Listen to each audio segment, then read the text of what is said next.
A lot more people relying on Uber, you know, this kind of car service. You can get it with your smart app, and so that means more competition for them. Paul DeBenedetto from DNAinfo, tell us what you reported this week with Uber and Lyft, and explain that to some folks who perhaps haven't heard about it. So Uber obviously has been around for a few years. It's this idea of taking your app, hailing a cab, and they come over and you could pay them.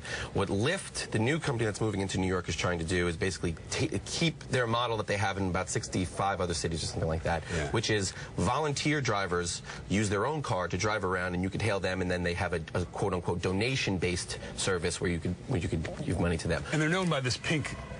That's how they want riders to know that it's legit. Pink mustachioed, pink mustache on the grill. Okay, good. But they usually don't submit to regulation. Is that right, or what happens? What Lyft is saying is basically, since we are relying on donation-based service, we're not the same thing as a cab, and we shouldn't be regulated the same way. What the state and the city have said is, well, you have money for driving people around. That sounds like a cab service to me. Okay. You're not adhering to our regulations, so you're basically an illegal service. Okay, all right. So I know in other places there were cease and desist orders. They said they would roll out this week. The state is the same thing. The state has issued a cease and desist order to Lyft. We'll see what happens with that and what the state does, or the Taxi and Limousine Commission does with that. Uber also announcing separately that it was going to drop some of its rates on its lower level service, right, to compete with yellow cabs in the city. So we'll follow the story for you, both on our newscast